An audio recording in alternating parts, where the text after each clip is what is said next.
Hi everyone, in this video I am going to show you how to download and install DeepSeek-ai in your Windows laptop or PC.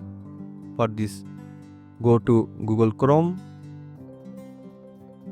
then search for DeepSeek-ai, click on the link. Now click on Start Now.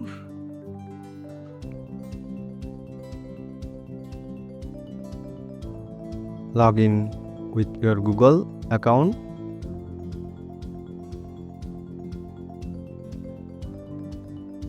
Continue.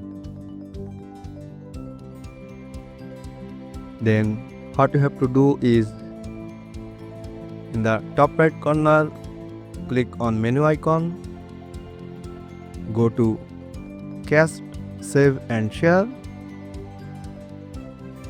Now choose Install Page as App.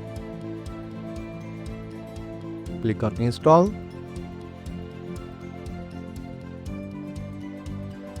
Would you like to pin DeepSeek into the taskbar? Yes.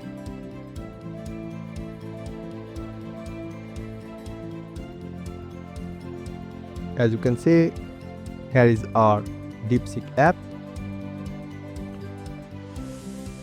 Now you can open the Deepseek-ai from your desktop. So that's it guys. If this video helped you, please don't forget to give it a like, and thanks for watching.